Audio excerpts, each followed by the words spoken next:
Hey, welcome back everyone. I hope you're all having an amazing Sunday. It is now April 3rd of 2022, and we're only getting closer to the official release of the Obi-Wan Kenobi TV series on May 27th. In case you guys did not know, it has been pushed for an extra 2 days. You know, it originally was supposed to come out on May 25th. They moved it to the 27th, but the good news out of all of this is that we are getting 2 episodes of the Kenobi TV series that will debut on the very given premiere day. So that's good news right there. So that's one thing to look forward to.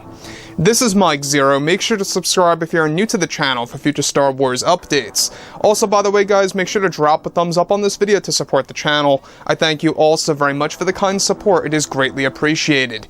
Now, one thing is for certain is that over the past number of years of course, Disney Star Wars under Kathleen Kennedy's control, we have seen how the sequel trilogy has been so inconsistent, how it really caused a lot of backlash and a lot of Star Wars fans walking away from the franchise for quite some time.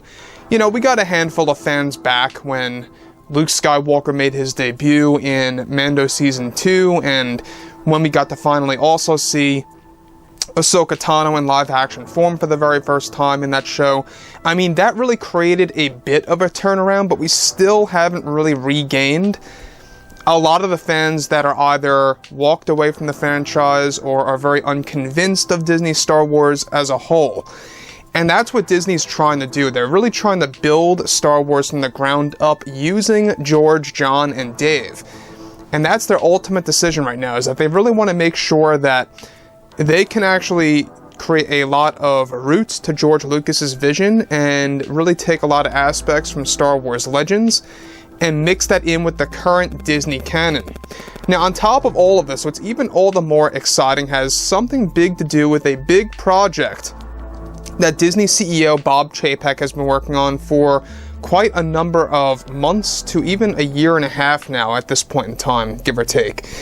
So, on top of all of this, alright, with both Disney and Lucasfilm now working on a host of new Star Wars shows and projects that will be revealed at Star Wars Celebration, both Favreau and Filoni have been working hard on The Mandalorian Season 3 and 4 at the same exact time to conclude the series before moving on, and before some of its characters, of course, to other Star Wars shows.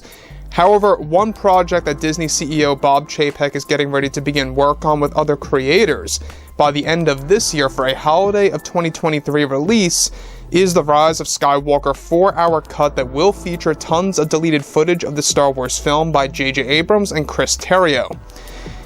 However, it's noted that this will, of course, be strictly, released on Disney Plus and is not intended to release on disc until sometime after its release. Now, Lucasfilm is said to be making 2 versions of the 4-hour cut of the movie.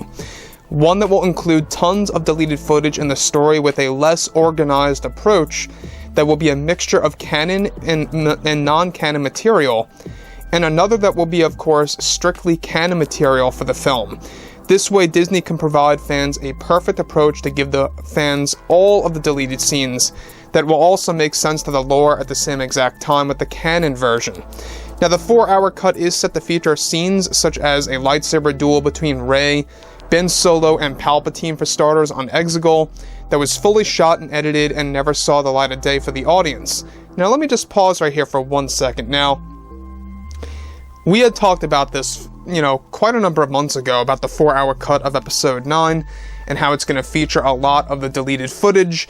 That's good news. The other good news is that what they're doing essentially is that they're going to have 2 versions of the 4-hour cut. Not that one's going to be far longer or shorter than the other per se, but one is going to have pretty much all canon material, meanwhile the other is going to have non-canon material. So basically Disney is going to choose which is going to be the actual quote-unquote remake of Episode 9, where a lot of scenes will be reorganized, shifted around, and new scenes will be implanted in there.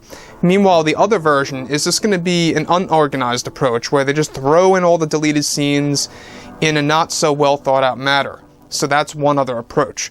So this is actually, a pretty good, move by Disney to kind of give the fans each and every deleted scene that they had worked on. I don't know if you guys recall, but that was the main reason as to why we did not get the trailer, the full-length trailer for Episode 9 in holiday of 2018 that we were supposed to. It had a lot to do with reshoots, rewrites here and there, a lot of scenes being deleted. They weren't quite sure what to really put in the trailer. They were still having a lot of problems with titling the overall movie. I mean, it was a mess. And that's why we didn't get a trailer, really, until 2019. I believe it was around Celebration. So on top of all of this, alright, what's even all the more exciting is that additionally, this cut will also feature tons of vision sequences, much like the dark Rey scenes of course, in the Episode 9 final cut that we had got, that will also feature those such as both Kylo Ren and Rey ruling the galaxy in the forms of visions. But most importantly is that the new cut of the film will feature tons of footage featuring unfinished scenes for, of course, Anakin Skywalker and even flashbacks of Luke Skywalker that were intended to be used. Unused tracks by John Williams are also planned to be inserted into this 4-hour cut of the movie. So once again, they want to make sure that John Williams is going to rise and shine in this 4-hour cut of the film. There's a lot of music that he had worked on for the actual movie that went unused.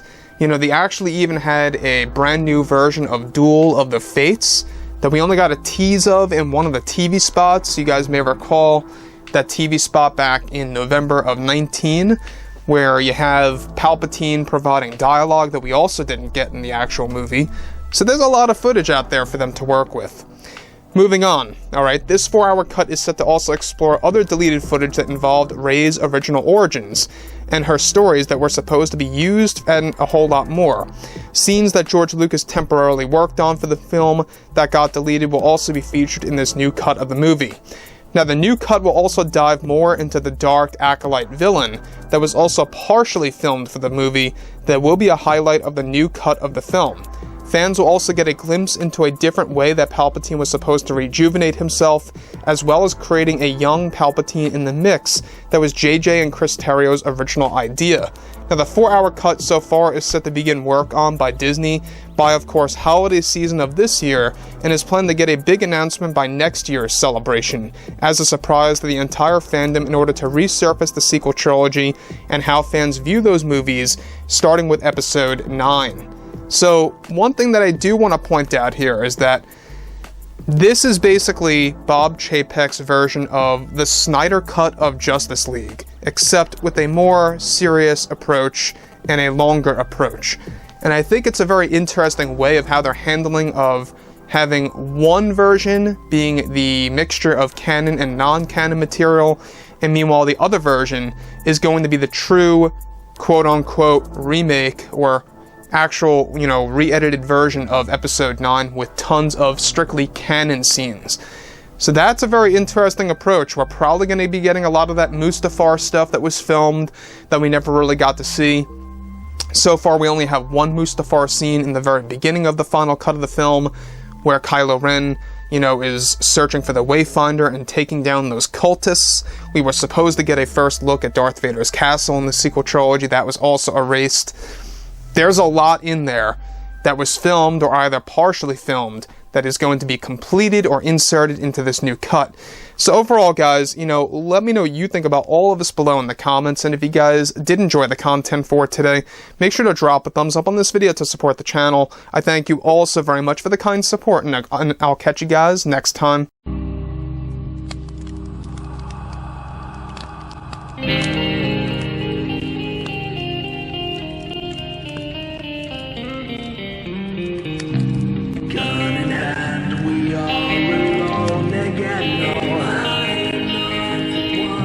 From night